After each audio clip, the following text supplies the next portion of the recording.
بسم اللہ الرحمن الرحیم۔ السلام علیکم۔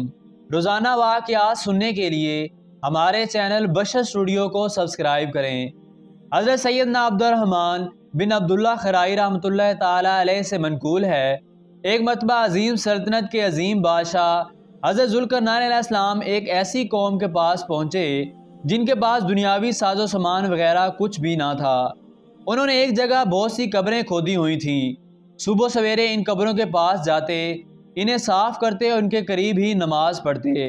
یہ ان کا روز کا معمول تھا۔ ان کی غذا درختوں کے پتے اور گھاس تھی۔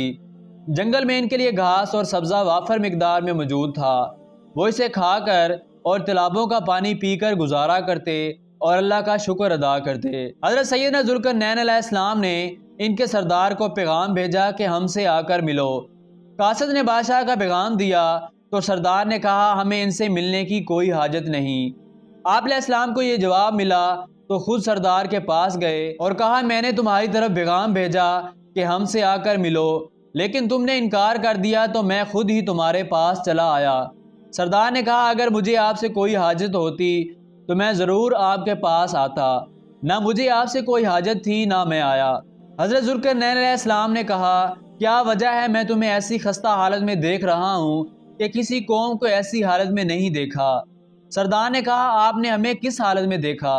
کہا تمہارے پاس دنیاوی ساز و سامان میں سے کچھ بھی نہیں، تم لوگ سونا و چاندی حاصل کر کے اس سے فائدہ کیوں نہیں اٹھاتے؟ سردار نے کہا ہمیں دنیاوی مال و دولت سے نفرت ہے، کیونکہ جب بھی کسی شخص کو یہ چیزیں ملیں اس کے نفس نے لالچ کیا اور ان سے بھی اچھی چیزوں کا مطالبہ کر دیا۔ حضرت ذوالقرنین علیہ السلام نے کہا میں نے دیکھا کہ تم لوگوں نے قبریں بنا رکھی ہیں، روزانہ وہاں جھاڑو دے کر نماز پڑھتے ہو، تمہارے اس عمل کی کیا وجہ ہے؟ کہا ان قبروں کو دیکھ کر ہم عبرت حاصل کرتے ہیں، انہیں دیکھ کر ہماری لمبی لمبی امیدیں ختم ہو جاتی ہیں اور یہ ہمیں سمانے عبرت مہیا کرتی ہیں۔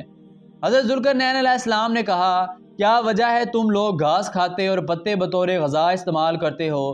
تم جانور کیوں نہیں پالتے کہ ان کا گوشت کھاؤ، دودھ پیو اور دیگر فوائد حاصل کرو؟ سردار نے کہا ہم وہ نہیں کہ ہمارے پیٹ ان کی قبر بنے، ہم نے زمین پر گھاس اور سبزہ دیکھا تو اس کو اپنی غذا بنا لیا۔ ابن آدم کو جینے کے لیے اس قدر غذا کافی ہے۔ لذیذ کھانوں کا مزہ صرف زبان کی حد تک ہوتا ہے، جیسے ہی غذا حلق سے نیچے جاتی ہے تمام مزہ ختم ہو جاتا ہے۔ پھر سردار نے قبر سے ایک بوسیدہ کھوپڑی نکالی اور کہا اے عظیم بادشاہ کیا آپ جانتے ہیں کہ یہ کون ہے؟ آپ علیہ السلام نے فرمایا نہیں۔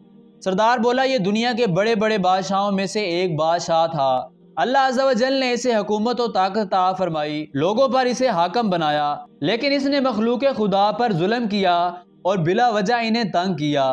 جب اس کے سرکشی بڑھی تو موت کے ذریعے اس کی گرفت ہوئی، پھر یہ پھینکے ہوئے بے جان پتھر کی طرح بے بس ہو گیا۔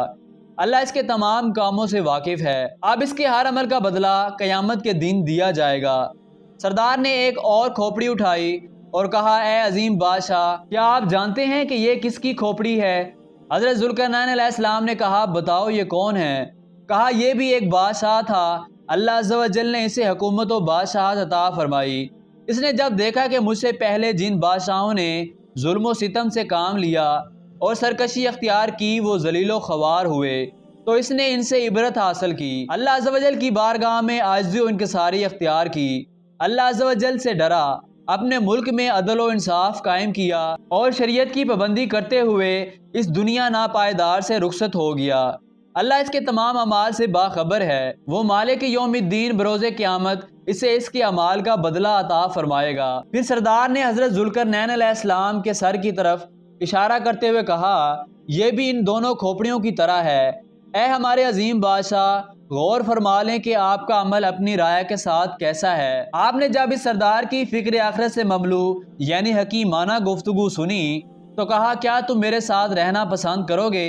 میں تمہیں اپنا وزیر بناؤں گا، میرے تمام معاملات میں تم میرے ساتھ رہو گے، جو مال و دولت میرے پاس ہے اس میں تم میرے برابر کے شریک رہو گے۔ سردار نے کہا اے عظیم بادشاہ آپ اپنی جگہ ٹھیک ہیں اور میں اپنی جگہ، ہم دونوں ایک ساتھ نہیں رہ سکتے۔ آپ علیہ السلام نے فرمایا آخر اتنے بڑے عہدے سے تم آراز کیوں کر رہے ہو؟ سردار نے کہا اس لیے کہ تمام لوگ آپ کے دشمن اور میرے دوست ہیں۔ آپ علیہ السلام نے کہا لوگ میرے دشمن کیوں ہیں؟